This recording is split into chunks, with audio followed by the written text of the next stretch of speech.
नमस्कार, this side advocate Ishan Gupta और आप देख रहे हैं आईवी लीगल। आज की इस वीडियो में हम लोग कवर करेंगे ऑर्गेनाइज्ड क्राइम के बारे में, जो कि सेक्शन 111 ऑफ भारतीय न्याय संहिता में कवर्ड है। अब भारतीय न्याय संहिता में ये अभी नया प्रावधान, नया सेक्शन आया है, तो इसीलिए ये इंपॉर्टेंट बन जाता है सारे ही कॉम्पिटिटिव एग्जाम्स के लिए।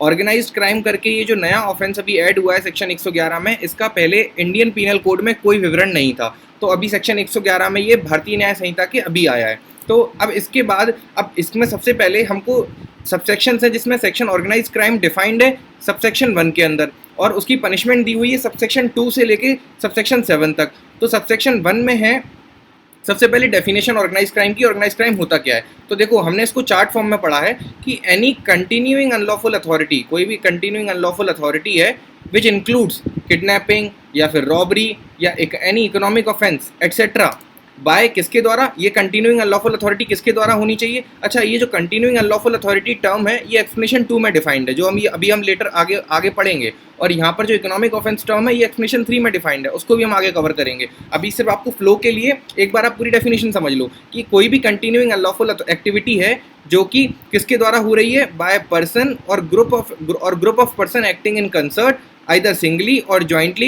as a member or behalf of organized crime syndicate। ये OCS ऑर्गेनाइज क्राइम सिंडिकेट जो टर्म है ये भी हम एक्सप्लेनेशन 1 में पढ़ेंगे डिटेल में। तो मतलब कि कोई भी कंटिन्यूइंग अनलॉफुल एक्टिविटी पर्सन या ग्रुप ऑफ पर्सन के द्वारा as a member of organise crime syndicate होती है, और कैसे, either by use of violence और इंटिमिडेशन और कोएर्शन और अनलॉफुल मीन्स, क्यों, to obtain material benefits which includes financial benefit.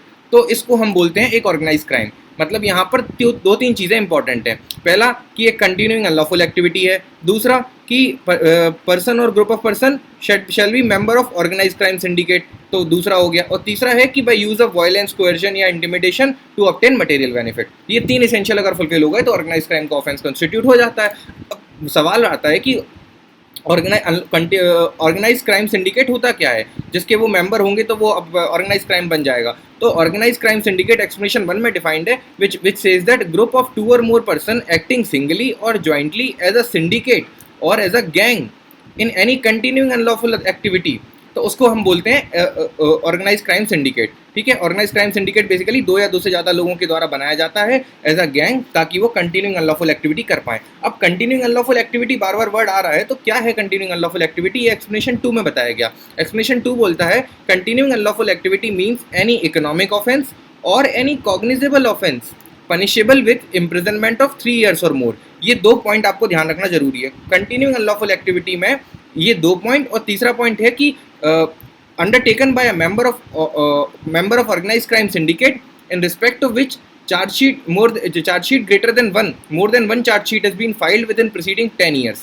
ये 3 पॉइंट आपको ध्यान रखना जरूरी है। पहला कि कंटिन्यूइंग अनलॉफुल एक्टिविटी मीन्स या तो कोई इकोनॉमिक ऑफेंस या कोई cognizable offence punishable with imprisonment of 3 years और मोर, जो कि अंडरटेकन हो किसके द्वारा, member of organise crime syndicate. Third point है, और इन्हीं मेंबर के संदर्भ में एक से ज़्यादा चार्जशीट फाइल हो चुकी है, chargesheet greater more than 1 has been filed in preceding 10 years। ये टाइम पीरियड इंपॉर्टेंट है, बिकॉज ये अभी नया ऐड हुआ है सेक्शन, तो इसकी एक एक चीज़ इंपॉर्टेंट है।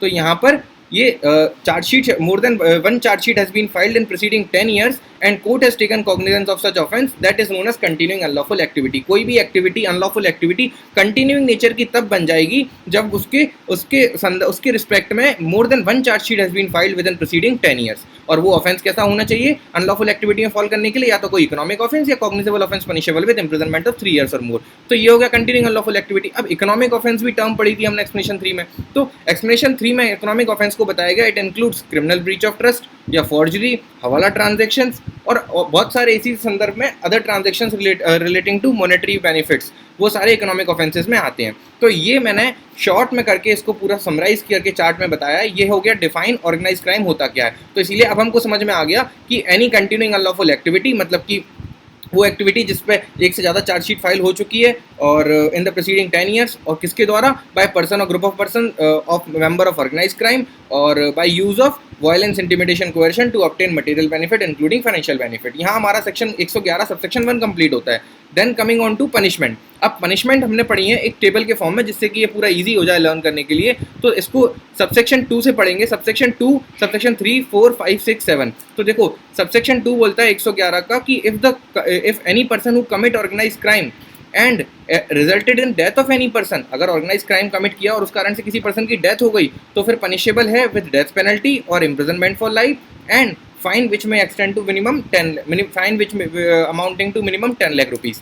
अगर मान लो किसी ने उसी के अंदर सब क्लॉज बी है कि अगर सबसेक्शन 2 के अंदर ही सब क्लॉज बी है कि commits organise crime in any other case, तो उस केस में फिर पनिशमेंट है मिनिमम 5 ईयर्स की इम्प्रिजनमेंट या मैक्सिमम इम्प्रिजनमेंट फॉर लाइफ या फिर fine with minimum 5 lakh rupees.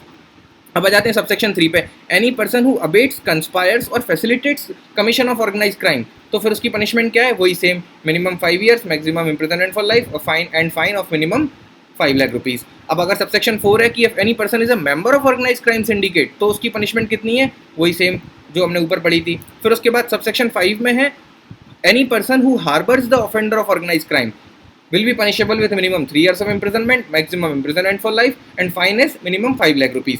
अब यहाँ पर ये जो हार्बर का ऑफेंस है, यहाँ पर अगर ऑर्गेनाइज क्राइम का जो ऑफेंडर है वो अगर हस्बैंड है और वाइफ अगर हार्बर कर रही है तो that is not an offence, तो इसलिए this does not apply to spouse. ठीक है, तो ये पहले भी आईपीसी में ही प्रोटेक्शन था हार्बर का, अभी भी वही प्रोटेक्शन चल रहा है कि स्पाउस पर केसेस में अप्लाई नहीं करेगा। अदरवाइज अगर कोई और पर्सन को हार्बर कर रहा है ऑफेंडर ऑफ ऑर्गेनाइज क्राइम तो he will be punishable. Subsection 6 है कि any person who possess any property और प्रोसीड्स ऑफ ऑर्गेनाइज क्राइम करने के बाद उससे जो प्रॉपर्टी या प्रोसीड्स आए वो अगर कोई पोजेस कर रहा है तो that person will be punishable with वही same minimum 3 years, maximum imprisonment for life and fine of minimum 5 lakh rupees. इसके बाद लास्ट सबसेक्शन है सबसेक्शन 7 जो कि बताता है punishment where person on behalf of member of organise crime syndicate cannot account for movable property और immovable property that he is in possession.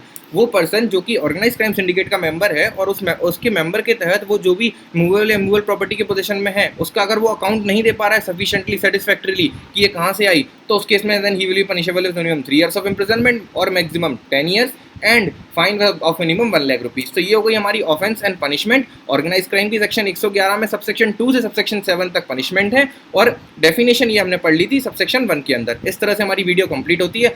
इसी तरह हम बीएनएस में जो भी नए नए प्रोविजंस ऐड हुए हैं वो सारे कवर करेंगे, तो आप सब्सक्राइब कर सकते हैं हमारे चैनल को और प्लेलिस्ट में जाकर देख सकते हैं। Good bye, thanks.